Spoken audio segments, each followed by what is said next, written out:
Bueno, buenas noches con todos. Gracias por siempre considerar mi presencia en este curso de fisiopatología.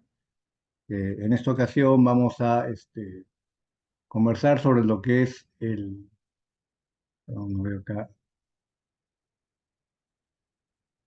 la fisiopatología el síndrome de Cushing y el síndrome de Addison, ¿no? Quiero,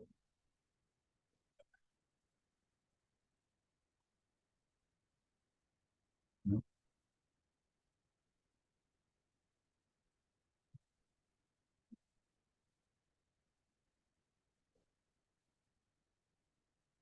no puedo, porque no puedo pasar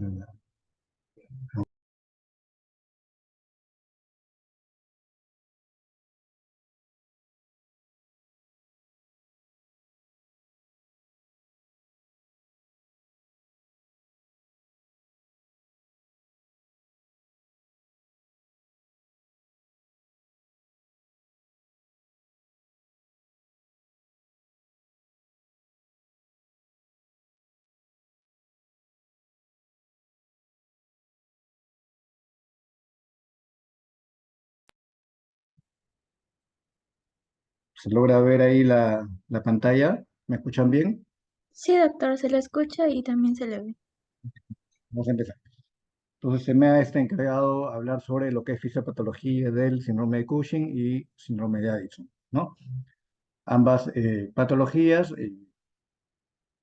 se produce pues en la glándula suprarrenal, como ustedes ya saben, en la región cortical de esta glándula, ¿no?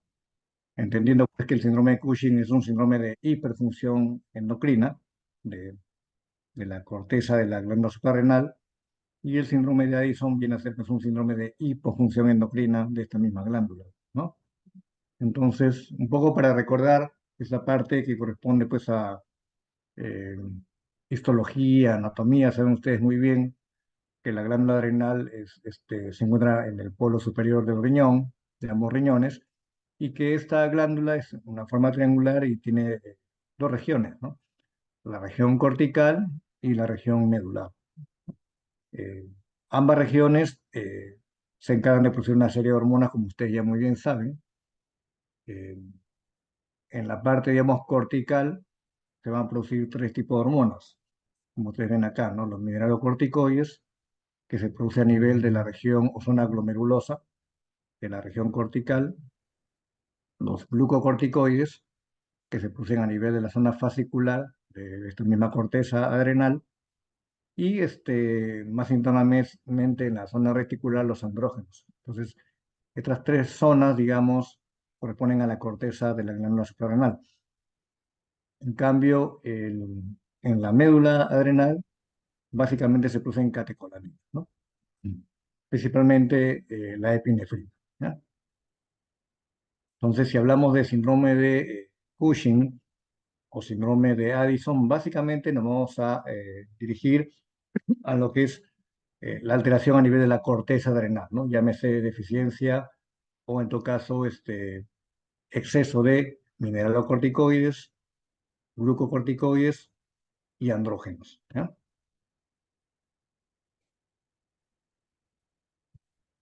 Recordar también que estas tres hormonas principales que se producen en la corteza adrenal eh, derivan de un mismo proceso, digamos, enzimático, que es la esteroidogénesis, pues, ¿no? Que a partir del colesterol ingresa, digamos, a la célula y a través, digamos, de enzimas que pueden localizarse a nivel del citosol, en el sistema retículo endoplasmático liso o en la mitocondria, cada zona, digamos, de esta célula va a tener un pool, digamos, de enzimas que se van a encargar, pues, del metabolismo del colesterol, de tal forma que eh, va a haber tres líneas, digamos, de productos. Por un lado tenemos la aldosterona, que aquí está en una zona más morada, digamos, la aldosterona, ¿no? Donde a nivel de la zona de la glomerulosa se van a expresar aquellas enzimas que van a conducir o derivar hacia la síntesis de aldosterona, en ese caso mineralocorticoides, ¿no? Eh, en cambio, en la región ya fascicular se expresan otro tipo de maquinaria enzimática que va a dirigir la esteroidogénesis hacia cortisol, que aquí está en la zona verde, ¿no? Y ya en la zona ya reticular se expresan aquellas enzimas que tienen que ver ya con la producción de andrógenos, llámese androstenediona, dehidroepiandrosterona, que están acá en la parte inferior, digamos, de la ilustración, ¿no? Y así como andrógenos, se van a liberar parte de la circulación periférica y en otros tejidos ya los andrógenos, si es que hablamos del sexo femenino predominantemente, se va a aromatizar a estrógeno, pues, ¿no? Que es la hormona femenina, digamos, predominante en mujeres, y en varones más bien se convierte en testosterona y en dihidrotestosterona. Entonces, digamos que estas hormonas tienen como nombre común hormonas esteroideas, ¿no? Y como su nombre lo dice, son hormonas que son liposolubles, por lo tanto, eh, digamos que no pueden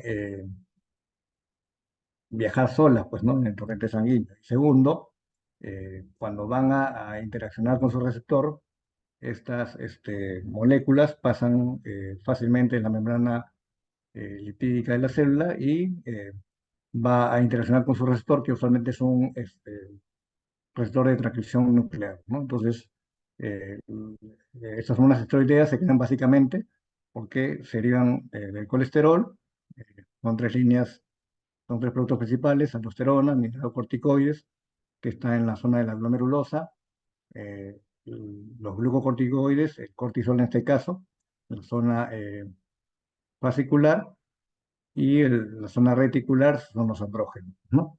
Todas ellas son liposolubles, pasan fácilmente la membrana lipídica de la célula y interaccionan con su receptor, que es nuclear, ¿ya? Entonces, veamos eh, cada una de estas hormonas para un poco entender eh, este contexto de lo que es la fisiopatología de los síndromes que vamos a conversar, ¿no? Si empezamos con la parte más externa, que es la zona glomerulosa, sabemos que ahí se produce la aldosterona, que es la hormona mineralocorticoidea, ¿no? Pero lo que ustedes ven ahí en ese gráfico es complejo, es cómo es que se va a regular la producción de aldosterona, ¿no? Ustedes saben que cuando hablamos de una hormona va a haber factores estimulantes y factores inhibitorios. Entonces, cada vez que se estudia algún tipo de hormona, tenemos que justamente ver, ¿no? Eh, qué naturaleza tiene esta hormona, ¿no? Cómo se transporta en la parte circulatoria, qué tipo de receptores tiene y qué factores inhibitorios y estimulantes regulan la secreción de esa hormona de interés, ¿no? En el caso de la aldosterona, ustedes ven acá en esta gráfica donde se observa una parte de lo que sería, pues, la nefrona, ¿no? Digamos que aquí, lo que se ve aquí es el túbulo, digamos, del glomérulo, y en la parte externa vamos a ver eh, un vaso sanguíneo. Y entre estas dos, aquí hay una zona, es una órgano que se llama, pues, la mácula densa, ¿no? Entonces, ¿qué ocurre aquí? Eh, lo que ocurre es que el glomérulo tiene una forma de censar la cantidad de presión sanguínea que llega al glomérulo, de tal forma que va a regular la presión glomerular, ¿no? Que sea, pues, lo suficiente para favorecer el filtrado, pues, digamos, de la sangre, ¿no? Hacia, digamos, los túbulos del glomérulo, ¿no? Entonces, la forma como el glomérulo sensa estas variaciones de presión es en base a cambios del volumen o cambios del contenido de sodio a nivel del túbulo ya renal, ¿ya? Entonces, lo que ocurre aquí es que ante variaciones, digamos, del volumen, como se ve aquí, esta flecha hacia abajo, volumen, esto se interpreta como una disminución de la presión a nivel del filtrado glomerular, por lo tanto es detectado por algunos vasoreceptores, y eso puede activar, digamos, por ejemplo, por vía neural, la respuesta de la energía, como se ve acá, filamento beta-adrenérgico que va a estimular, en este caso, el sistema, digamos, que estimula al final lo que es se llama la renina, que ahorita vamos a ver de qué se encarga, ¿no? Y por otro lado también, a nivel ya del túbulo renal, donde más que volumen se va a censar la concentración de sodio a nivel tubular. Entonces, ¿qué ocurre aquí? Si es que la carga de sodio está baja, entonces esto es detectado por la mácula densa, de forma que la mácula interpreta ese nivel bajo de sodio como bajo volumen también, digamos, este, plasmático, ¿no? O baja presión. Por lo tanto, lo que va a hacer aquí es también estimular nuevamente la renina, digamos, para regular esta disminución del volumen o de la concentración de sodio, digamos, que es sensado por la mácula densa, ¿no? Entonces, sea por la vía de disminución, digamos, del volumen por varios receptores y a través de la vía neural, que es beta adrenérgica, o sea a través de la disminución de la carga tubular de sodio, sensado por la mácula densa, ambas situaciones van a generar una mayor síntesis y secreción de renina, ¿no? Entonces, la renina es una enzima que lo que va a hacer es eh, eh, activar el angiotensinógeno que se produce del hígado en angiotensina 1. ¿Eh?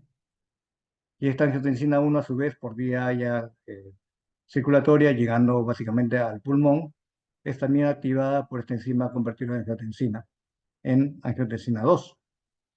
Y esta angiotensina 2 tiene dos funciones principales, ya teniendo como estímulo esa baja de presión o de volumen o esa menor carga, digamos, de sodio tubular. Lo que va a hacer es, por un lado, a nivel de los vasos, una vasoconstricción. O sea, la angiotensina 2 es uno de los hormonas con mayor efecto vasoconstrictor, ¿no? que tenemos, pues, ¿no? Y por otro lado, a nivel ya de la corteza adrenal, en la zona glomerulosa, va a estimular la secreción de aldosterona, ¿eh?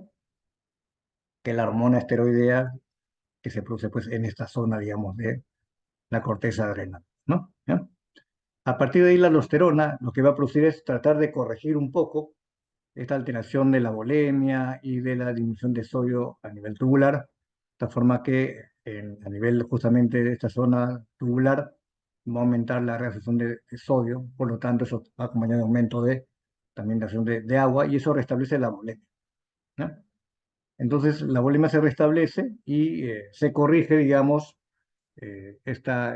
digamos, este estímulo que originó la activación de la renina y lo que llamamos el eje renina, angiotensina, aldosterona, ¿sí? Pero ustedes ven aquí también esta gráfica, que aquí se ve que también en la carga, digamos, eh, sérica de potasio también es un estímulo importante para la presión de aldosterona. ¿Por qué? Porque justamente la acción de aldosterona no solamente es reabsorber sodio, sino por una cuestión ya de contracorriente también estimula la excreción de potasio a nivel renal. Entonces, lo que al final se produce a nivel ya tubular por la aldosterona es una reabsorción de sodio que restablece la volemia y por otra parte estimula la excreción de potasio, digamos, a nivel renal, ¿ya? Entonces, una vez que ya la aldosterona eh, cometió, digamos, ya su objetivo, ¿no?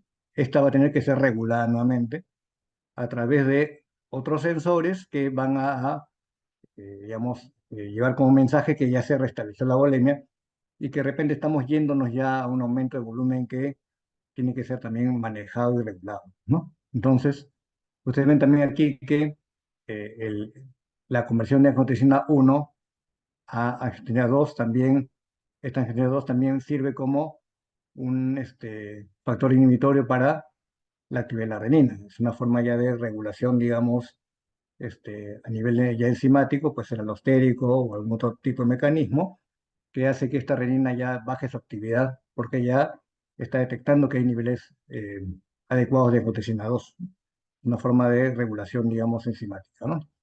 Pero pues luego también hay una forma de regulación donde se detecta justamente este aumento de la volemia y eso se hace a nivel de la aurícula, donde los varios receptores a nivel auriculares van a detectar esta expansión de volumen a nivel de esta cavidad, estimulando la producción de el péptido natriurético auricular, ¿no? Que es la parte ya contraria a lo que va a ser pues la aldosterona, más bien va a eh, eh, aumentar, digamos, la tasa de filtrado glomerular y disminuye la reabsorción de sodio a nivel tubular, como dice acá. Tiene el efecto contrario. Asimismo, también este péptido natriurético atrial también tiene un efecto inhibitorio a nivel de la corteza en la zona glomerulosa. Entonces se cierra un poco ya el- el- el- la regulación del efecto de la aldosterona a través de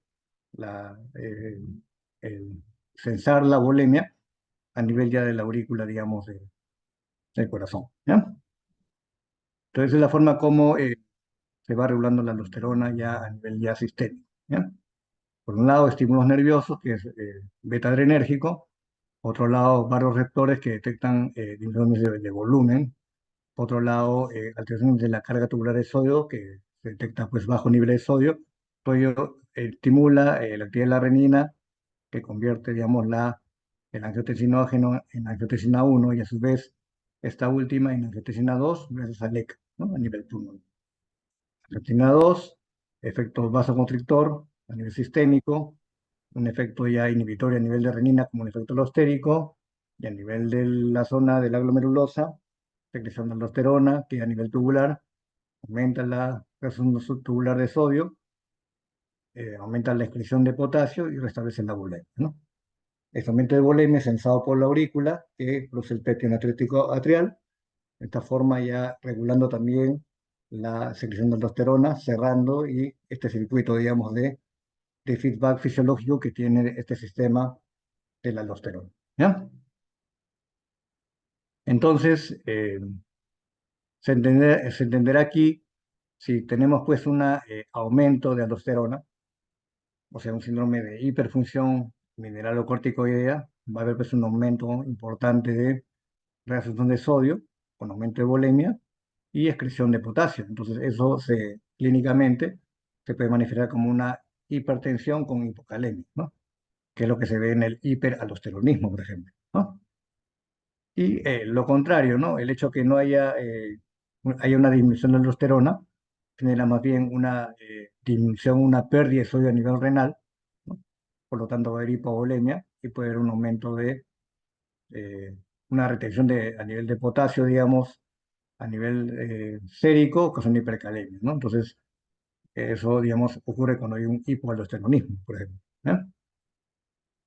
Aquí a la derecha usted ve una ilustración donde más bien vemos cómo la aldosterona, que es una hormona mineralocorticoidea, y el cortisol, que es una hormona glucocorticoidea, ambos, digamos, a nivel tisular, eh, pueden competir con el receptor de mineralocorticoide. En otras palabras, la aldosterona, por este, digamos, naturaleza intrínseca, es la que debe unirse a su receptor mineralocorticoideo para favorecer justamente a nivel ya nuclear los efectos de la aldosterona, ¿no? ¿Sí? Pero también se sabe que el cortisol tiene casi la misma afinidad que la aldosterona por este receptor mineralocorticoideo. Por lo tanto, tiene que haber algún mecanismo protector, digamos, que regule la interacción del cortisol con este receptor de aldosterona, y eso se hace a través de esta enzima que es la 11-beta hidroxiesteroidishidrogenasa, la isoforma 2, que lo que hace es convertir el cortisol que ingresa a la célula en cortisol, que ya es inactiva, y así como el cortisol sale nuevamente al torrente circulatorio, hasta que encuentra por ahí una célula blanca donde nuevamente se ingresa como cortisona y se activa cortisol nuevamente por otra isoforma de la 11-beta hidroxiesteroidishidrogenasa, que es la isoforma tipo 1.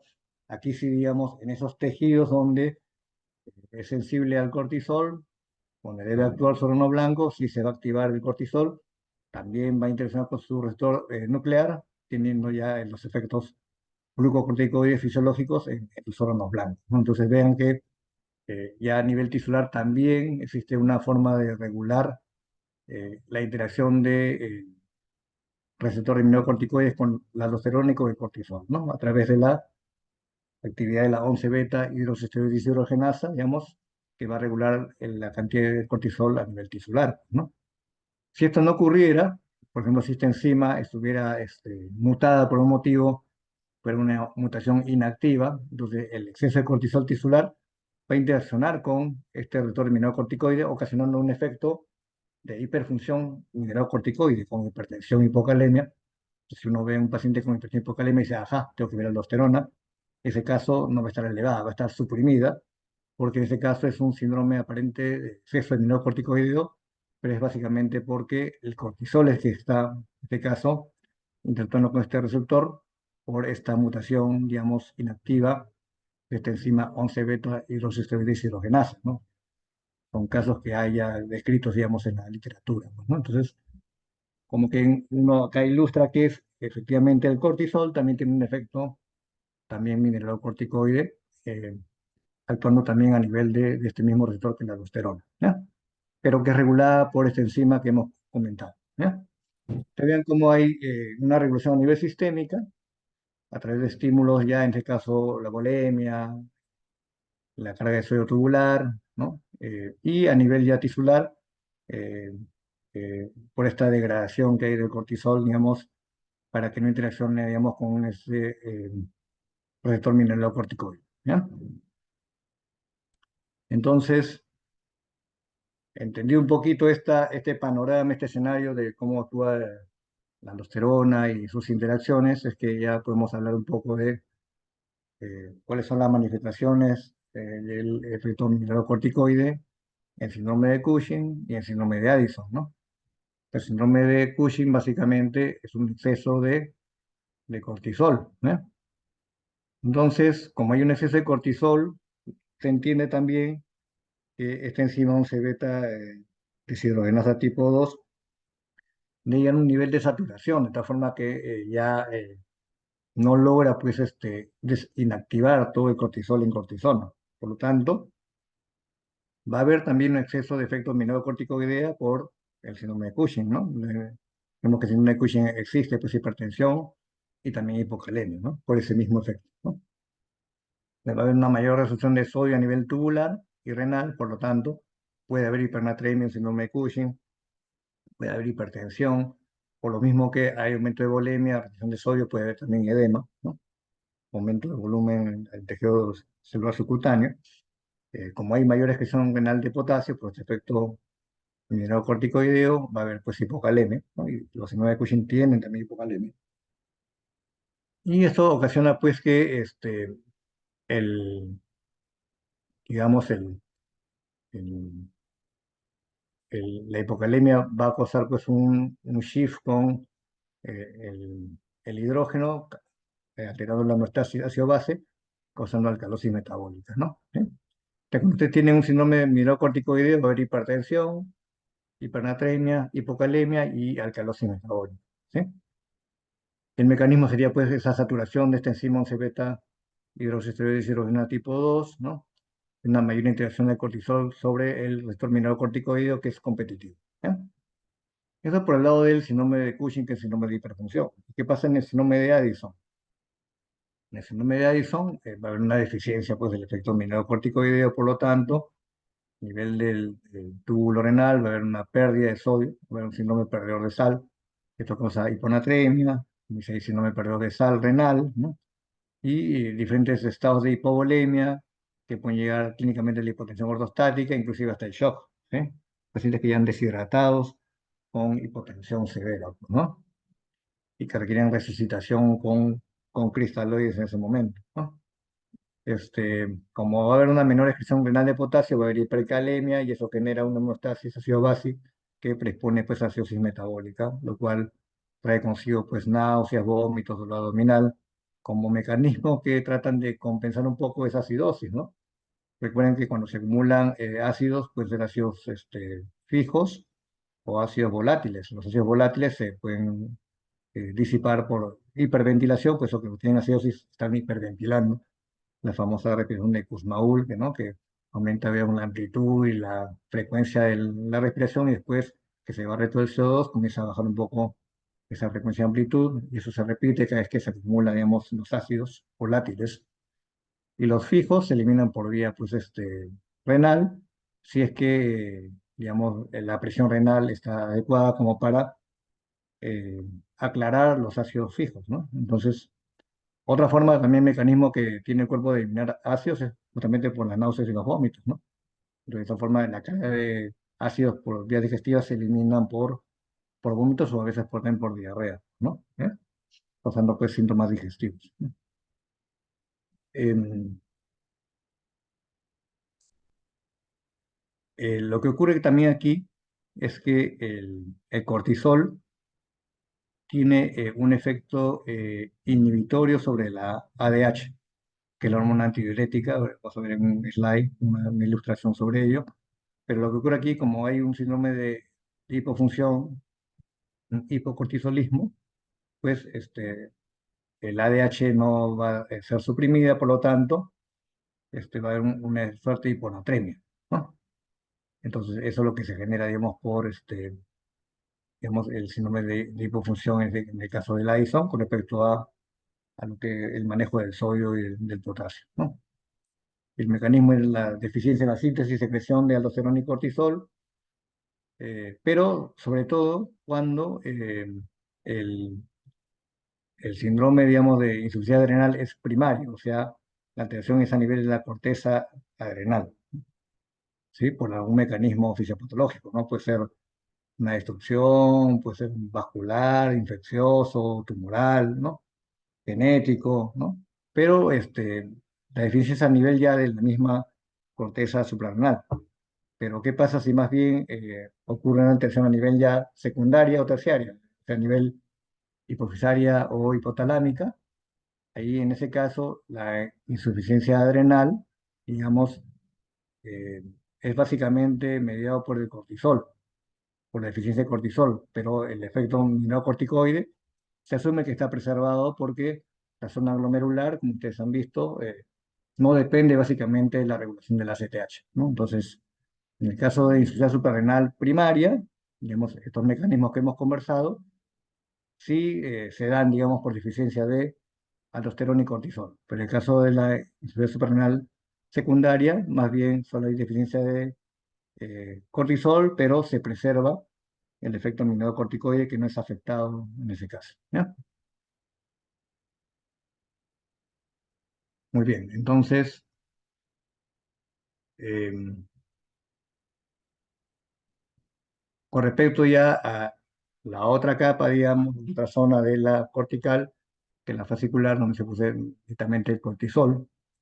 Ustedes ven aquí en esta ilustración de la izquierda que aquí hay un control jerárquico clásico que siempre enseñamos en endocrino, sistema hipotalámico, hipofisario, digamos, glandular periférico, ¿sí? En este caso, la glándula periférica es la glándula adrenal, pues, ¿no?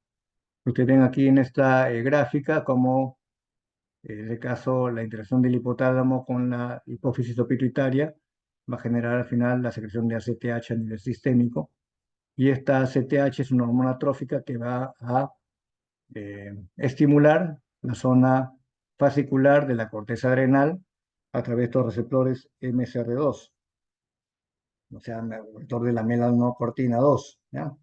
Tanto en la zona fascicular como en la zona reticular que produce andrógenos. Entonces ven aquí que, en este caso, el, la ACTH no solamente regula la secreción hacia cortisol en la zona fascicular, sino que también regula y estimula la secreción de andrógenos a nivel de la zona reticular, ¿no? Sino que la diferencia es que la que ejerce el control jerárquico del feedback negativo es el cortisol y no son los andrógenos, pues, ¿no? Pues el ACTH estimula a nivel de la corteza la zona fascicular, produciendo cortisol, el cual ejerce el feedback negativo hacia el hipotálamo y la hipófisis, y también estimula en la zona reticular los andrógenos, pero esta no tiene el efecto de feedback, digamos, a nivel de hipotálamo hipófisis. Esa es la diferencia, ¿ya? Entonces, si hablamos de cortisol, como está marcado en ese circulito que están girando, pues tiene efectos sistémicos bastante pleiotrópicos, ¿no? De muchos niveles, ¿no? Por ejemplo, aquí ven en la gráfica derecha cómo es que se ilustra que el cortisol, por ejemplo, a nivel ya hipotalámico, disminuye la CRH, ¿no? Lógicamente como fenómeno de feedback negativo, ¿no? A nivel también de la hipófisis, vean que no solamente el cortisol tiene un efecto sobre la adenohipófisis, alterando la secreción de ACTH, de prolactina, de TSH y de hormona de crecimiento, sino también a nivel de neurohipófisis, también tiene un rol inhibitorio a nivel de la ADH. Por eso que les había mencionado que en el caso de hipocortisolismo, esa suerte de hiponatremia que hay en el síndrome de Addison, en parte se da por esta falta en la supresión de la ADH, ¿no? Que es la hormona que se encarga pues justamente de este, manejar el agua libre a nivel renal, pues, ¿no? Entonces, como quiera que el cortisol inhibe su propio eje, bueno, lógicamente que es un sistema de feedback negativo, pero vean que también inhibe también la prolactina. De cierta forma puede haber un hipotiroidismo secundario, este efecto inhibitorio que tiene sobre la TSH, y un efecto inhibitorio a nivel hormonal del hormona de crecimiento, de tal forma que, por ejemplo, en los niños ocurre una deficiencia de crecimiento por el hipercortisolismo en este caso, ¿no? Si es que lo vieron, ¿no? Eh, Tiene un rol importante a nivel, digamos, en el embarazo, como se menciona acá en la gráfica, ¿no? A nivel del páncreas, vean que lo que hace el cortisol, según esta ilustración, tiene un efecto inhibitorio a nivel de la secreción de insulina y no solamente de la secreción, sino también de la acción de la insulina, ¿no? Genera pues lo que se llama insulinoresistencia por efecto del cortisol, aparentemente por una disminución del número de receptores de insulina en los órganos blancos, pues, ¿no? Por eso que los pacientes que tienen hipercortisolismo pueden hacer diferentes estados de disglicemia que va de la prediabetes hasta una diabetes franca, pues, ¿no? Un 20-30% de los casos, ¿no? Y empeorando este cuadro, también la reacción de insulina con glucagón se ve alterada de tal forma que el glucagón más bien incrementa en función de la disminución de insulina, empeorando pues el riesgo de hiperglicemia en este caso, ¿no? Vean que a nivel periférico también, aparentemente la conversión de T4 a T3, como es que también sabemos que ocurre desde el punto de vista terapéutico para el manejo del hipertiroidismo, damos corticoides para justamente frenar esa conversión periférica de T4 a T3, también se da por efecto del cortisol, ¿no? Y una cosa importante a nivel adrenal, sobre todo en la zona medular, es que el cortisol activa la enzima que convierte la noradrenalina en adrenalina. Por eso que en la médula adrenal usualmente hay mayor cantidad de adrenalina que noradrenalina, a diferencia de los ganglios simpáticos, donde hay más noradrenalina que adrenalina. Y eso se debe a que la estructura vascular que tiene la corteza permite que haya sinusoides, digamos que van de la parte más periférica glomerulosa, pasando por la fascicular hacia la parte reticular y que termina en un seno venoso de la médula adrenal, como si fuera eh, un sistema portal, digamos, ¿no? De vena a vena, de vena periférica a vena central de la médula adrenal. ¿Por qué? Porque muchas de las células de la médula están bañadas por el cortisol y eso estimula la conversión de noradrenalina a adrenalina, ¿no? Son las funciones que tiene también ya el cortisol a nivel ya de la médula adrenal, ¿no? Em, y a nivel ya central, vean que también tiene un efecto inhibitorio sobre la melatonina, que es la hormona del sueño, como ustedes saben, por eso que los pacientes que tienen hipercortisolismo tienen insomnio, no pueden dormir, ¿no? Que vean que a nivel ya, el caso el cortisol tiene mucha interacción con otros ejes hormonales, ¿ya? El cortisol también es una hormona metabólica, entonces lo que se ve en esta ilustración es justamente que tenemos dos formas en que el cortisol puede regular el metabolismo, digamos, a nivel del metabolismo la glucosa, los lípidos y las proteínas, pues, ¿no? En una situación, digamos, un escenario de estrés agudo, como se ve en la parte superior, de cuadro superior, aquí, digamos, el cuerpo trata de llevar rápidamente el cuerpo a un estado de catabolia controlada, que es mediada por el cortisol y también por la adrenalina, de la médula adrenal. De forma que ambos hormonas van a estimular, pues, la glucogenólisis, como dice acá, y la gluconogénesis hepática, proveyendo al cuerpo de glucosa rápida. A nivel del sistema esquelético muscular va a haber mayor proteólisis para dar algunos aminoácidos que van a contribuir con esta gluconeogénesis, generando más glucosa en ese momento que se requiere de estrés. Por lo tanto, la síntesis de proteína va a disminuir, hay un efecto catabólico proteico. eh, Va a haber aumento de la glicogenólisis a nivel muscular, por lo tanto, esa reserva energética de músculo se puede agotar rápidamente, ¿no? Y evita que haya una mayor captación de glucosa a nivel muscular, porque todo se deriva básicamente generación de energía para una situación rápida de estrés, ¿no? Puede ser huida, ataque, el vuelo de las aves, ¿no? O sea, depende mucho de la situación, ¿no? Y a nivel del tejido adiposo va a haber mayor lipólisis, va a haber menos lipogénesis, el efecto catabólico también se ve en el tejido adiposo, y también disminuye la captación de glucosa a nivel del tejido adiposo, por lo tanto, todo esto favorece que haya más lipólisis.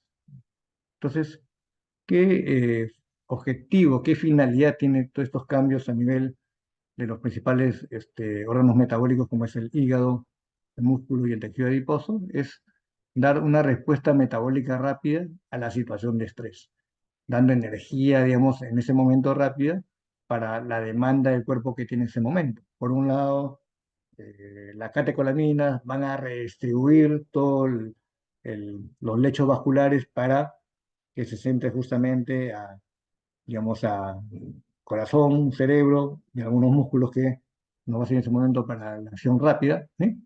Y por otro lado, el cortisol que genera mayor pool energético para esa situación rápida de estrés que se está generando, ¿no? Entonces, ahí en esa situación, el cortisol tiene un rol importante como hormona del estrés que llamamos por excelencia, ¿no? Vean que la relación insulina-glucagón también disminuye, parte también por las catecolaminas, parte por el cortisol, de forma que la secreción de insulina disminuye y el glucagón aumenta. ¿Por qué? Porque el glucagón es un potente estimulante de la gluconeogénesis también y de la glicogenólisis, así que por parte de catecolaminas, por parte de cortisol y de glucagón, todas ellas hacen una reverberancia, dando mayor energía que se requiere en ese momento para la situación de estrés, ¿no? Y por otro lado también el cortisol, en cierta forma, como dice acá, trata de regular en cierta forma esa situación de estrés genera inflamación, por lo tanto el cortisol también tiene un efecto supresor, digamos, del sistema inflamatorio inmunológico para evitar mayor inflamación, digamos, exagerada, fruto de este proceso adaptativo rápido que genera el estrés, pues, ¿no? Y aquí abajo que ya, como dice, pues la parte epinefrina, norepinefrina, que van a también coadyuvar a que haya una redistribución de lechos vasculares que permitan una acción rápida en ese momento, ¿no? Entonces, todo eso que estamos conversando solamente se da en la parte aguda, ¿no? Cómo es que el cortisol interviene en el contexto metabólico para una situación adaptativa rápida. Pero ¿qué pasa ya cuando el cortisol ya más bien sale fuera de esa situación de estrés, que si no se resolvió, porque el estrés puede ser físico, puede ser mental, ¿sí? Por lo tanto, ya hay niveles de cortisol elevados, ya niveles ya más crónicos, ¿no? Por ejemplo, acá es la enfermedad de Cushing, ¿no? Entonces, ¿qué pasa ahí? Entonces ya hay un aumento ya un poquito ya menos fisiológico de cortisol, que ya aquí vean que es lo contrario. Ya no es el efecto agudo donde se suprime la insulina y se genera más glucagón, es lo contrario. Y aquí más bien el efecto cortisol tiende a causar ya insulinoresistencia, por lo tanto, esta relación insulina-glucagón más bien aumenta. Y eso trae como consecuencia algunos cambios a nivel de estos órganos metabólicos, ¿ya? Y lógicamente que los niveles de epinefrina, norepinefrina están apagándose, como fruto de ya no de un estrés rápido, sino más bien aquí ya hay una cuestión ya maladaptativa crónica, ¿no? Que solamente es mediado por el cortisol. Entonces, ¿qué es lo que va a ocurrir? Aquí ya se agrega el sistema nervioso central, donde va a haber un aumento del apetito, ¿ya? Por un lado. A nivel del hígado va a haber una mayor síntesis de glucógeno hepático, ¿ya? A nivel del músculo va a haber, sigue habiendo mayor proteólisis y menor captación de glucosa por el músculo, por lo tanto va a haber una suerte digamos, de astenia, ¿no? De miopatía, ¿no? Que lo que ocurre ahí es que el paciente siente pues cansancio, ¿no? Cansancio muscular, ¿no? Porque por un lado hay proteólisis, por otro lado no hay glucógeno muscular, por lo tanto esa reserva de glucógeno muscular es baja y genera mucha fatiga muscular, ¿no? Y a nivel adiposo, vean que ya más bien disminuye la lipólisis y hay un aumento ya de la síntesis de triglicéridos. Y no solamente eso, sino que se genera mayor estímulo de los preadipocitos para que se diferencien en adipocitos, ¿no? Y sigue habiendo una disminución de la captación de glucosa a nivel del tejido adiposo, generando resistencia a la insulina a nivel ya, digamos, de tejido adiposo, como también en el muscular. Y esto es condición, digamos, subyacente para que pueda haber diferentes estados de disglicemia que van de la prediabetes hasta la diabetes, como ya eh, se ha mencionado, ¿no? Ustedes vean que en el contexto más bien crónico ya es contraproducente, ¿no? Va a haber mayor resistencia a la insulina, va a haber mayor lipogénesis, va a haber una disminución, digamos, de la masa muscular, ¿no?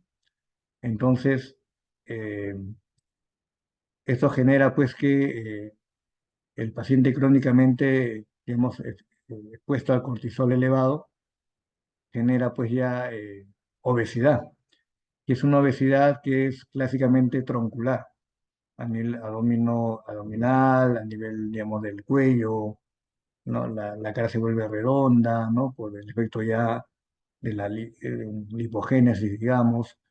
Pero por otro lado, el paciente tiene cansancio, pues, ¿no? Tiene debilidad porque hay mayor proteólisis muscular y no hay una buena reserva de glucógeno porque esta no se capta adecuadamente en el músculo, pues, ¿no? Y eso genera, pues, que eh, a su vez contribuye con una mayor resistencia a la insulina, un mayor índice de insulina glucagón. Esto asociado al mayor apetito genera, pues, que haya ya una suerte de, digamos, de mayor predisposición a causar, pues, prediabetes o diabetes, ¿no? ¿Ya? Y es importante, pues, en ese contexto, saber que el cortisol es un potente lipogénico junto con la insulina. Cuando uno tiene cultivos celulares y queremos diferenciar adipocitos, pues le ponemos cortisol, un corticoide, le pones insulina, le pones un pepargama por ahí, y ya se diferencia, pues, en tejido adiposo, ¿no? Entonces, es una etapa, digamos, donde esta lipogénesis se ve, pues, estimulada ya por el efecto crónico del cortisol, ¿no? Entonces vean que existen dos caras de la moneda con respecto al cortisol. El cuadro agudo, ¿no? Que es necesario para una respuesta adaptativa rápida, y el cuadro crónico que ya es mal adaptativo, ¿ya? Desde el punto de vista metabólico. A nivel ya del hueso también hay muchos cambios que ocurren por el efecto de los glucocorticoides. Por ejemplo, vean que a nivel digestivo va a haber una disminución de la absorción de calcio intestinal, pero a nivel renal hay una mayor excreción de calcio. Y ambas situaciones generan una mayor actividad de la paratormona. En su intento de que establezca el calcio a nivel sérico, se produce más paratormona, pero eso genera una mayor resorción ósea. Por lo tanto, eso contribuye con la osteoporosis que se ve, pues, en los pacientes con exceso de corticoides, ¿ya?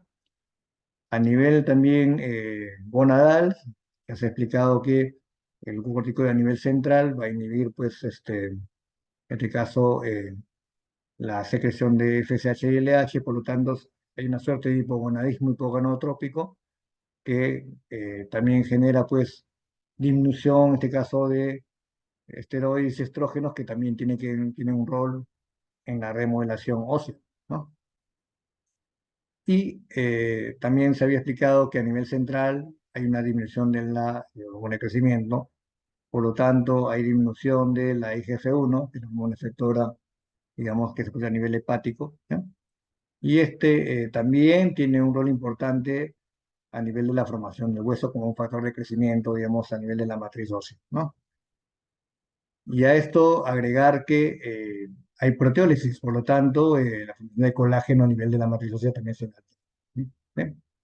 Claro, al final lo que va a haber es una división de los osteoclastos, una división de la síntesis de la matriz proteica y una mayor apoptosis de osteoblastos, por lo tanto, todo ello al final explicaría por varios mecanismos por qué pacientes con exceso de corticoides tienen pues osteoporosis. ¿Ya?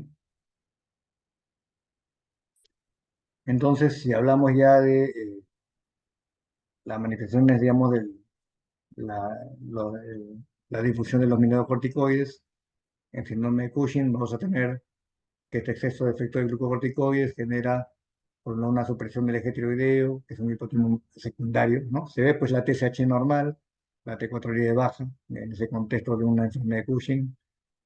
Hay una supresión del eje somatotropo, por lo tanto hay una deficiencia de crecimiento que cuando es crónico genera talla baja en los niños y puede contribuir con la osteoporosis en estos casos. Va a haber una supresión del eje gonadal, va a haber hipogonadismo secundario, pues lo que hay amenorrea, disminución de la libido, digamos, en hombres y mujeres, y eso también contribuye con la osteoporosis a nivel ya del tejido óseo, a nivel de la absorción de calcio está disminuida, de una mayor excreción renal del mismo, generando pues hipocalcemia, estímulo del aparato hormona, y esto contribuye con la osteoporosis también a nivel óseo. A nivel metabólico, va a haber una disminución de la secreción de insulina, va a haber un aumento de glucagón y una disminución de la cantidad de glucosa, por lo tanto genera estados de disglicemia que van desde la prediabetes hasta la diabetes mellitus. Va a haber una disminución de la síntesis de proteínas, causando disminución de la masa muscular en extremidades, va a haber una miopatía proximal. Casi siempre las miopatías proximales son metabólicas hormonales, ¿no? En el, y casi la gran mayoría son por síndromes de hiperfunción, ¿no? Hipertiroidismo, este, hipercortisolismo, por ejemplo, ¿no? Este, va a haber una disminución de la matriz ósea por ese efecto proteolítico, contribuyendo con la osteoporosis. Y a nivel de la piel también, va a haber estrías, son rojo-vinosas, que son más de 1 centímetro de longitud, generalmente en zonas de mayor tensión, como es en el abdomen, que va creciendo. Por lo tanto, esa expansión de grasa a nivel troncular genera que haya ruptura del colágeno a nivel de la piel, generando estas estrías rojo-vinosas. Va a haber un adelgazamiento de la piel por el mismo que hay una difusión del colágeno a nivel de la piel, generando pues, sobre todo en la cara, que es una piel más delgada, esa plétora facial donde se ve pues más transparente, entonces genera como esa plétora facial en el síndrome de Cushing.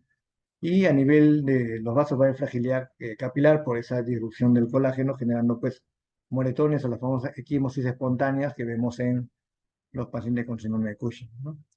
Y a nivel ya del tejido adiposo va a haber un aumento de la lipogénesis por el efecto crónico del cortisol, generando esta obesidad troncular, la famosa jiba que se ve, digamos, a nivel del cuello superior, la parte posterior del cuello, la almohadilla supraclavicular y la cara en luna llena, como una redistribución de la eh, lipogénesis a nivel ya más troncular, ¿no?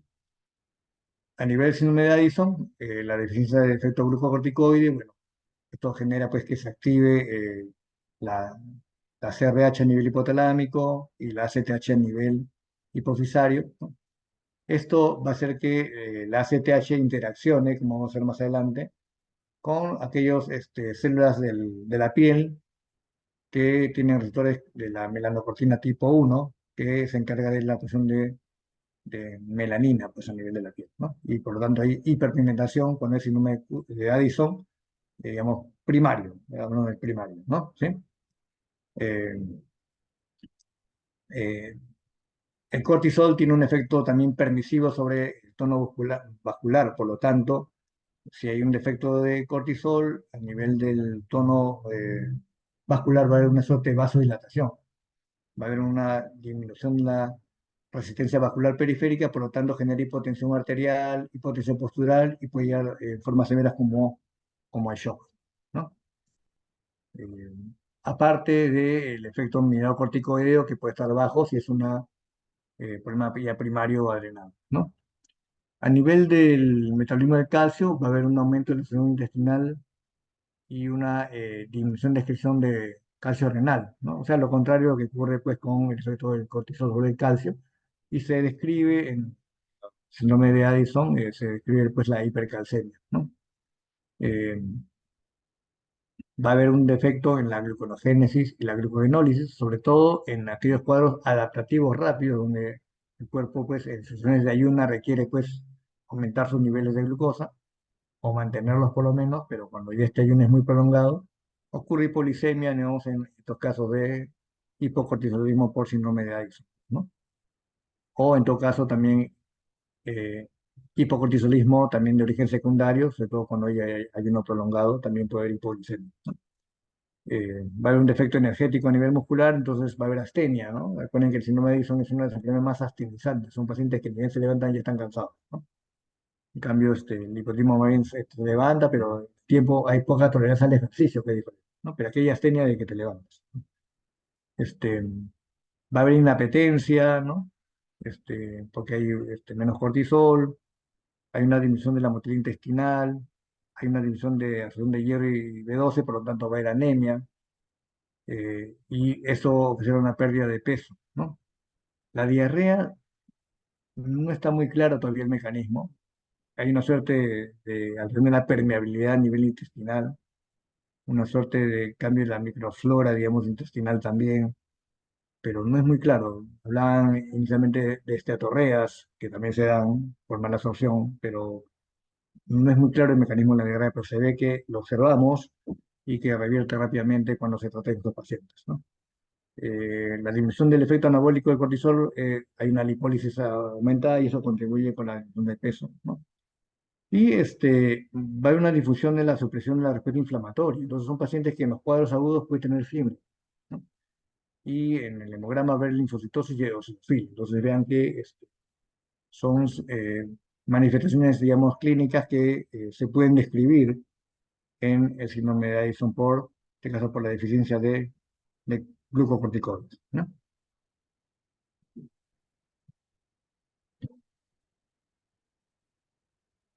A ver, vamos un poquito más rápido, ya vamos a las 9. Este, ¿Qué pasa con los andrógenos? ¿No? Ya sabemos que los andrógenos son estimulados por la CTH a nivel de la zona reticular, por los mismos receptores de la melanocortina tipo 2, pero que no generan el feedback hipotálamo hipofisario. Y aquí lo que va a ocurrir es que va a haber un efecto, como se ve aquí en la gráfica, a nivel del folículo, eh, del folículo piloso y también del folículo sebáceo. Entonces, dependiendo mucho de la sensibilidad del andrógeno, hay zonas donde va a haber vello terminal, ¿sí? O sea, va a haber estímulo del folículo piloso. En mujeres, hipertricosis, hirsutismo, ¿sí? Pero no tanto a nivel del folículo sebáceo, ¿no? En otro extremo, más bien, algunos unidades de folículos sebáceos, más bien se estimulan más bien las glándulas sebáceas y no tanto el vello terminal, generando el acné, ¿no? ¿Sí? En algunas zonas. Sobre todo en la parte más androgénica, que es la parte central, pues, ¿no? Hablamos de la parte más axial, ¿no? Bigote, fosas nasales, barba, la patilla, el conducto auditivo externo, digamos, los oídos, la línea intermamaria, línea areolar, la línea alba entre el ombligo y la parte del cuello púbico, y la cara, digamos, interna de los muslos y la parte pesada. Toda esa zona axial digamos, zona netamente dependiente de los andrógenos, donde puede haber más hirsutismo o puede haber inclusive más acné, ¿no? Entonces, depende mucho de cómo responde cada unidad pilosebácea. Algunos tendrían a ser más hirsutismo, otros más acné. Y en aquellas zonas donde más bien el vello no depende mucho de los andrógenos, como es en la parte del cuero cabelludo, todos tenemos cuero cabelludo, ¿no? Entonces, ahí más bien ocurre una regresión del folículo vello terminal, causando más bien esa calvicie pues androgénica, sobre todo en las mujeres, ¿no?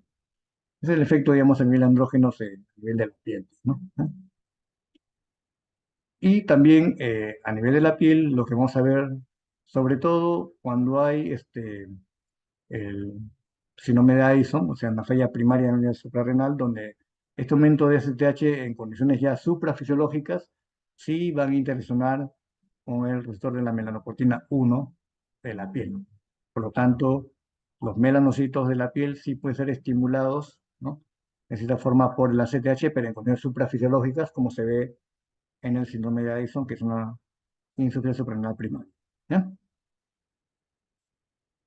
Entonces, con respecto a los andrógenos, en el síndrome de Cushing habrá un exceso de efecto de andrógenos, habrá hiperandrogenismo, hirsutismo, acné, y inicialmente un efecto anabólico en la talla, pero después ya la deficiencia de, digamos, de hormona de crecimiento y el hipercortisolismo genera talla baja ya en niños, en niñas. El síndrome de Addison va a haber una deficiencia de efectos andrógenos, pero es diferenciado según el sexo. En mujeres, la principal fuente de andrógenos es el adrenal, por lo tanto, una falla primaria a nivel adrenal genera pérdida de vello axilar y pubiano en las mujeres. Pero en los hombres, más bien, debe coexistir una falla testicular como fuente principal de andrógenos en varones para que haya disminución de vello axilar, ¿no? O sea, un Addison en varón no hay pérdida de vello axilar ni pubiano, un Addison en mujer sí, ¿ya? Entonces, ya conociendo todo lo que se ha repasado, síndrome de Cushing es un síndrome de hiperfunción, donde va a haber hipercortisolismo, todo lo que hemos mencionado, hiperandrogenismo, exceso de mineralocorticoides, ¿sí? En el síndrome de Cushing tenemos que considerar el nivel de alteración. Aquí en la parte izquierda tenemos el eje hipotálamo hipófiso adrenal. En condiciones fisiológicas sabemos que el cortisol se produce, genera FIBA negativo a nivel de CRH y de STH. Aquí en la parte superior izquierda. En la que sigue la derecha, más bien, eh, aquí, digamos, o vos acá abajo en la inferior izquierda, cuando ya el foco, digamos, de hipercortisolismo es más bien a nivel hipofisario, donde hay una tumoración, un adenoma que posee ACTH, esto genera que se produzca más cortisol y por lo tanto eso genera que se produzca lo que llamamos la enfermedad de Cushing, que es un hipercortisolismo ACTH dependiente. ¿Ya? En cambio, cuando hablamos de aquí ya la figura inferior derecha, vemos acá que en el caso de que la fuente primaria de hipercortisolismo de renal, en este caso, eh, tenemos más bien que el ACTH va a estar disminuido. Por lo tanto, aquí tenemos un síndrome de Cushing ACTH independiente, ¿no? Y tenemos acá un cuadro peculiar donde más bien la fuente de ACTH no es hipofisario, sino más bien es ectópico. Son tumores retroperitoneales, mediastinales que generan ACTH o CRH y causan un síndrome de Cushing dependiente de ACTH, pero de origen ectópico, no es hipofisario. Por eso que aquí en la parte derecha ustedes ven, cuando hay síndrome de Cushing, tenemos que buscar tres cosas: que haya hipercortisolismo, que haya falla del ciclo circadiano. Recordemos que el cortisol está sujeto a un ciclo circadiano, es mayor cortisol en la mañana, disminuye casi la mitad como a las 4 de la tarde y casi nada en la noche. Eso se ve alterado en el síndrome de Cushing y sobre todo, como es una producción autónoma de cortisol, no se suprime con corticoides exógenos como es la dexametasona. Si tenemos esos tres criterios, dos de estos tres criterios es síndrome de Cushing. De ahí usamos la CTH. Si vemos que está elevado, es dependiente. Y aquí tenemos dos situaciones. Puede ser ectópico o puede ser de origen hipofisario. De origen hipofisario se llama enfermedad de Cushing. Y si el ACTH está disminuido, sería independiente, por lo tanto es de origen adrenal. Y aquí el estudio se encamina a buscar imágenes a nivel ya de abdomen. En cambio, cuando es dependiente, buscamos a nivel hipofisario. Si no encontramos ahí, vamos a nivel mediastinal o retroperitoneal, pues es diferente, ¿ya? Todo esto aquí ya lo hemos revisado en cada uno de los hormonas de sus efectos, ¿no? Los síntomas que hay: aumento de la obesidad central, la astenia, dolores óseos, va a haber edema por retención de agua y sodio, va a haber miopatía, va a haber esos moretones por fragilidad capilar, va a haber infertilidad e impotencia por el problema del hipogonadismo central, lo mismo que alteración de las menstruaciones, el acné y el frutismo que hemos mencionado. Y los signos, básicamente, la obesidad troncular, la pletora facial, ¿no? La delgadez a nivel ya, digamos, de extremidades, ¿ah? Este, el hipogonadismo genera, pues, hipertrofia testicular, atrofia mamaria, hirsutismo, hipertensión por efecto ya mineralocorticoideo, y las estrías rojo-vinosas, que es por la fragilidad, digamos, a nivel del colágeno de la piel, ¿no? Aquí tenemos un ejemplo, nada más, una mujer de 34 años que viene de Ucayali, diabética, usuaria de insulina, que empieza 2 años con edema facial, o sea, cara de luna llena, empieza con debilidad, malestar general, a los 2 meses se agrega ya edema en la región dorsal del cuello, que llama la jiba, ¿no? Mareos, debilidades de músculos proximales, que no le permiten subir escaleras ni peinarse, ¿no? Y nota las estrías rojo-vinosas en el abdomen, ¿no? ¿Eh? Eh, eh, el examen físico había un poco de sobrepeso, la facies que era redonda, el acné, ¿no? La jiba dorsal, ¿no? Y las estrías que eran características de hipercortisolismo, pues, ¿no?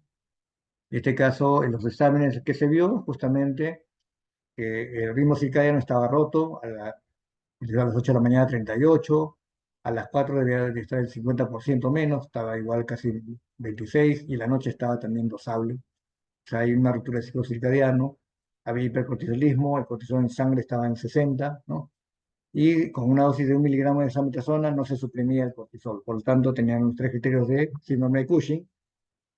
A nivel, digamos, de ACTH, vean que el ACTH estaba elevado, por lo tanto, hablamos de un origen hipofisario o, en todo caso, un origen ectópico, ¿no? Y vean que a nivel analítico tenía diabetes, que es parte del hipercortisolismo, como se tiene esta gráfica. Vean que la TSH estaba normal, la T4 estaba inapropiadamente baja para ese nivel de TSH, por lo tanto es un hipotiroidismo secundario propio del hipercortisolismo. Había un hipogonadismo secundario también, ¿ya? Y había también una deficiencia de GH propio del hipercortisolismo. Y la de hidropianosulfato, que es un andrógeno, estaba elevado por el efecto estimulante del ACTH sobre la zona reticular de la adrenal, ¿no? Entonces vean que como uno ya, sabiendo un poco la fisiología, podemos ir interpretando cada expresión clínica del laboratorio de esta paciente, ¿no? Esta es la imagen de la hipófisis, se ve acá en esta zona donde indica la flecha blanca, en una adenoma hipofisario que fue operada, y en el estudio de inmunohistoquímica ahí se ven ACTH 70%, lo cual confirma que era una enfermedad de Cushing, ¿no? En el síndrome de hipofunción suprarrenal tenemos el origen secundario, donde ya hemos explicado que hay hipocortisolismo e hipoandrogenismo, pero en el primario sí están las tres estrés bajos, ¿no? Hipocortisolismo, hipoandrogenismo y déficit mineralocorticoide. Esa es la diferencia entre el secundario con el primario. ¿Cómo diagnosticar un primario y diferenciar un secundario terciario? Es igual, ¿no? O sea, en el caso del primario, hipocortisolismo con ACTH elevada, y en el caso del secundario, sea a nivel hipofisario o a nivel hipotalámico, va a haber también hipocortisolismo, pero ACTH puede estar normal o inclusive bajo, ¿ya? Esa es la forma de diferenciarlos, ¿ya? Los síntomas ya los hemos explicado, dependerá mucho si es crónico o agudo. En los crónicos habrá un síntoma de fatiga, de astenia, digamos, progresiva, va a haber pérdida de peso, va a haber hipotensión postural, puede haber mareos, náuseas, vómitos por más allá de la acidosis metabólica, ¿no? Fiebre, los cuadros agudos, la hiperpigmentación si es en el primario, ¿no? Va a haber hiponatremia, hipercalemia, hipoglicemia, hipercalcemia, todo esto ya lo hemos explicado en cada parte de la fisiología. Y la crisis adrenal es una, digamos, debilidad severa, con cuadro agudo de dolor abdominal agudo con náuseas y vómitos, afección sensorio, va a haber hipotensión importante, puede haber fiebre, ¿no? Puede haber sensibilidad abdominal, lesión de conciencia, y en la parte analítica, hiponatremia, hipercalemia, hipoglicemia y la hipercalcemia, ¿no? Eh, si queremos diferenciar de un primario y un secundario, ambas en común tienen debilidad, fatiga, anorexia, pérdida de peso, náuseas, vómitos y diarrea. Puede haber depresión, puede haber anemia, linfocitosis y eosinofilia por el hipocortisolismo, pero vean que el primario es más perdedor de sal, hay más shock, hay más hiponatremia, hipercalemia, hay acidosis y hiperpigmentación, que es el más patognomónico, por decirlo así. Secundaria, cuando coexisten otras líneas alteradas de la hipófisis, puede haber amenorrea, hipogonadismo, hipotiroidismo, y alteraciones ya tumorales, cefalea, ¿no? Hipertensión intracraniana, alteración visual, síndrome quiasmático, como el quiasma óptico, o incluso diabetes insípida si se afecta la hipófisis posterior, ¿no? ¿Ya? Aquí tengo un caso, vean, un paciente neonato, ustedes cuando tienen un parto y ven esta situación donde ven hiperpigmentación de los genitales y donde no definen bien si es sexo masculino o femenino, es un genital antiguo, ambiguo con hiperpigmentación, piensen en una patología congénita adrenogenital. En este caso era un parto normal, pero la mamá la lleva, en este caso, al centro de salud porque la ve mal al bebé. Ve que no lacta bien, que está cada vez más débil, más deshidratado. Piensa acá se le pide unos análisis ya específicos, sodio bajo, potasio muy alto, ACTH muy elevado, cortisol no dosado, ¿no? Es un hipocortisol primario y esta diacetoprogesterona es un marcador de bloqueo enzimático que estaba elevado. En este caso estamos ante una hiperplasia suprarrenal congénita, cuya fisiopatología es que esta enzima 21-hidroxilasa se encuentra mutada, por lo tanto no hay síntesis de cortisol ni de aldosterona. Entonces, esta aldosterona genera un síndrome perdedor de sal, paciente así por natremia, hipercalemia, hipotensión, deshidratación severa, ¿no? Hace hipocortisolismo, por lo tanto eleva la ACTH en condiciones suprafisiológicas y eso hace que se pigmente la piel, ¿no? También a nivel trófico adrenal genera hiperplasia adrenal congénita, crecen las suprarrenales, ¿no? Y hay una deficiencia de cortisol importante, ¿no? Y como este bloqueo es, digamos, por debajo de los andrógenos, se acumulan los andrógenos generando pues virilización, en este caso de una niña que nace con este síndrome, ¿no? Entonces bien aquí como en este modelo genético se explica pues el rol que tiene, digamos, el bloqueo enzimático en la estereogénesis de aldosterona, cortisol y andrógenos, pues, ¿no? Este es un varón de 56 años de Ayacucho, que viene por escurrimiento de piel, prefiere decaimiento, dorsal, que escurrimiento de la piel, diarreas ocasionales, un paciente compensado, ¿no? Le llaman la atención la hiperpigmentación, como se ve aquí, se le pide una tomografía adrenal, se ve un aumento de las dos suprarrenales con calcificaciones. La primera posibilidad aquí es tuberculosis, ¿no? Se ve aquí la glucosa normal, ACTH está bastante elevada, cortisol muy, muy bajo. Vean que el paciente está estable, es una insuficiencia suprarrenal crónica, ¿no? También había una falla de la tiroides y la aldosterona estaba aún preservada, ¿no? ¿Sí? Cuando es crónico. Y aquí tenemos el caso de una paciente de 70 años que tras la vacuna de Pfizer genera pues acude a emergencia por diarreas y vómitos, cansancio y debilidad. Esto fue a la semana nomás de la vacuna. Entró 4 veces a emergencia y no se sabía qué tenía, hasta que al final ya, haciendo un poco de retrospección, vemos diarrea, vómitos, cansancio, debilidad, se agrega azoemia prerrenal, se agrega trastorno de conciencia, hipotensión con fiebre, hipercalcemia, se agrega hipoglicemia, se agrega un shock. Y después se agrega la hiperpigmentación de la piel. Vean que lo difícil que a veces es hacer un diagnóstico de un cuadro de insuficiencia suprarrenal aguda, ¿no? Que no es fácil realmente, ¿no? Aquí veamos que después de la vacuna Pfizer se observa aquí incidentalmente aumento en las suprarrenales, como digamos, un aumento con, puede ser por hemorragia o por infarto, aquí se veía más bien como infarto, y que en el tiempo comenzó a regresar, ¿no? Entonces, digamos, un ejemplo de insuficiencia suprarrenal aguda, ¿no? Por último, para terminar, chicos, tenemos una mujer de 77 años que tenía antecedentes de hipotiroidismo hace 7 años, tratada como hipotiroidismo primario. Eran múltiples partos domiciliarios que viene por cansancio y nerviosismo, dice. Un peso bajo, tendencia a la hipotensión, una paciente senil adelgazada, con pérdida de vello axilar y pubiano. Ahí ya están pensando que hay que ver suprarrenales, ¿cierto? No había hiperpigmentación, y estos son algunos exámenes que se le hizo, vean TSH muy baja, uno piensa aquí que realmente es un hipertiroidismo, T4 normal, glucosa 66, y hay hipoglicemia, y astenia y nerviosismo. En la ecografía la tiroides estaba hipotrófica. La FSH, que para mujer menopáusica debe estar más alta, que estaba inapropiadamente normal.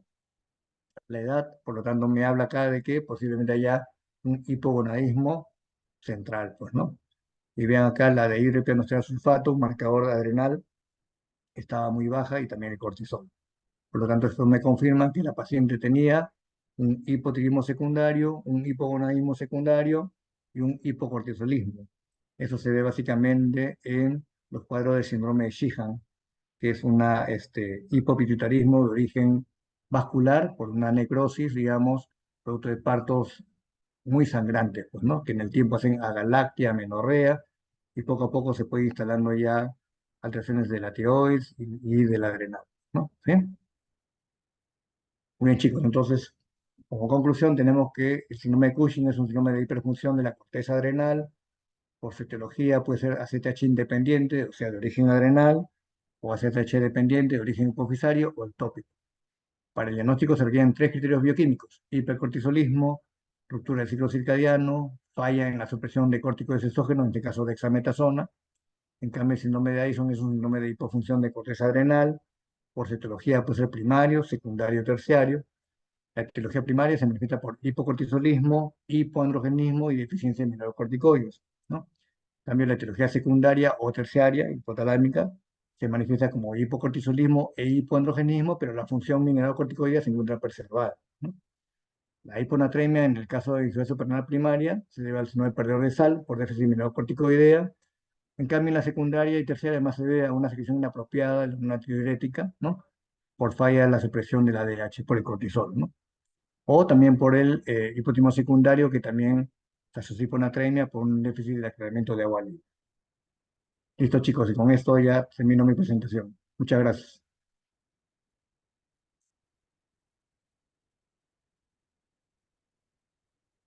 No sé si tendrán alguna pregunta.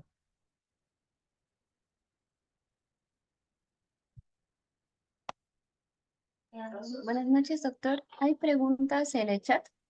Ver.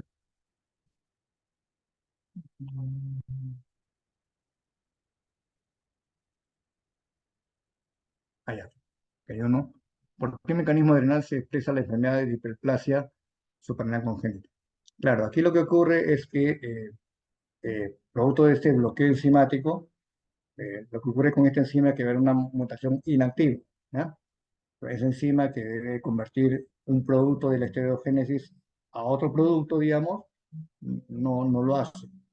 Por lo tanto, se genera un déficit, digamos, de los productos por debajo del bloqueo, pero se genera un acúmulo, perdón, un acúmulo de los productos por encima del bloqueo. En el caso de ese ejemplo que les di, ese bloqueo enzimático produce una deficiencia de aldosterona y cortisol, pero un acúmulo de andrógenos. Por lo tanto, va a haber un síndrome perdedor de sal por la deficiencia de mineralocorticoidea, va a haber un hipocortisolismo porque también hay una deficiencia en la síntesis de cortisol, y va a haber un hiperandrogenismo con virilización, producto del bloqueo enzimático, digamos, que genera acúmulo de los andrógenos, ¿ya?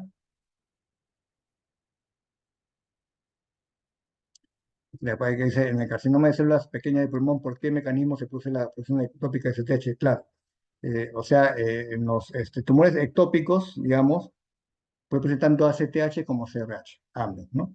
O sea, estos tumores, digamos, producen una serie de péptidos, entre ellos algunos que tienen, digamos, función endocrina, ¿no?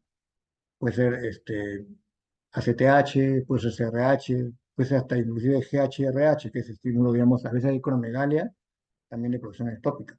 Entonces, básicamente es eso, ¿no? Digamos, porque en esa ontogénesis, digamos, de estos tipos de tumores, expresa este tipo, digamos, de hormonas. Es por eso, ¿no? Doctor, disculpe, en el caso de la paciente que nos mostró, su enfermedad de Cushing podría haberle ocasionado un cuadro de hiperglicémico hiperosmolar. Sí, o sea, recuerden que los cuadros de hiperfunción en general pueden generar hiperglicemia un 20-30%. Y si se escriben casos, digamos, que primero debutan como diabetes y según el contexto, digamos, clínico del paciente, pueden hacer un debut, digamos, de ese tipo, ¿no? No estoy hiperglicémico hasta hacer un descrito inclusive con cetoacidosis, un segundo de acromegalia, ¿no? Que sí puede haber. El contexto depende mucho de qué tanto tiempo estuvo expuesto a la hiperglicemia y cómo lo manejó el paciente, en todo caso, cómo no se manejó el cuadro cuando se detecta adecuadamente. O sí puede haber, ¿no? En la emergencia del 2 de mayo vimos un síndrome de feminizante testicular. ¿Tienen tratamiento estos pacientes? Claro. Bueno, ahí es diferente, ¿no? Un síndrome de feminizante testicular hay varios niveles de alteración. Primero, puede ser que a nivel de la determinación testicular, el cromosoma Y, en el locus que corresponde al gen determinante para que se diferencie al testículo, que es el SRI, se encuentre mutado. Entonces ahí ya tenemos un problema de diferenciación testicular, de determinación testicular, ¿no? Entonces, como no se determina testículo, no se diferencia testículo. En segundo, puede ser que se diferencia testículo, ¿no? Pero una forma digenética.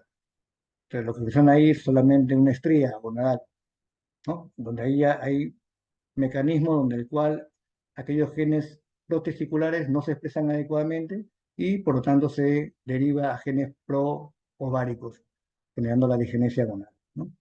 Y la otra es que se forme totalmente el testículo, que produzca hormonas, pero que a nivel periférico estas hormonas no interaccionan con su receptor. Por lo tanto, hay una alteración, una mutación a nivel del receptor que genera que el fenotipo se vaya también a mujer, en ese caso, ¿no? Ese es el típico síndrome de feminización testicular por una mutación del receptor de andrógeno, en ese caso, ¿no? Son mujeres muy bonitas, ¿no? Fenotípicamente mujeres, pero no tienen vello axilar ni pubiano. Y algunas tienen hernias inguinales unilaterales que corresponden a los testículos, justamente, ¿no? Que incluso pueden ser intraabdominales, hay que hacer a veces una laparoscopia, ¿no? Más abajo dice, sí, exactamente, síndrome de Morbus, así es, ¿no? Ese es el diagnóstico, ¿no? Creo que ahí no nos queda, creo, ¿no?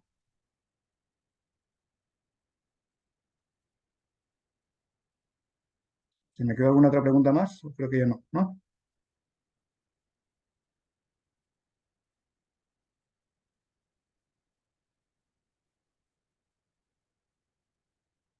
Sí, ya no. Bien, chicos, con esto ya entonces termino mi ponencia y agradezco mucho sus preguntas también, ¿no? Sí, doctor, muchísimas gracias. Le queríamos hacer llegar este pequeño reconocimiento por haber aceptado nuestra invitación para como docente en este 29º curso de Fisiopatología Clínica 2024, dictando el trastornos del eje adrenal, síndrome de Cushing y Addison, el día lunes 4 de marzo de 2024, por lo cual se le otorga un punto de recertificación acreditado por el CMP. Muchísimas gracias, doctor Teruya, por haber dado su tiempo para poder explicarnos estos temas. Estamos seguros que va a ser de valiosa para nuestros asistentes. Y bueno, eso sería todo, doctor. Le estaremos haciendo llegar este pequeño reconocimiento a su WhatsApp. Gracias, Muy bien, doctor. chicos. Muy bien, chicos. Muchas gracias por la invitación también. Cuídense mucho. Buenas noches.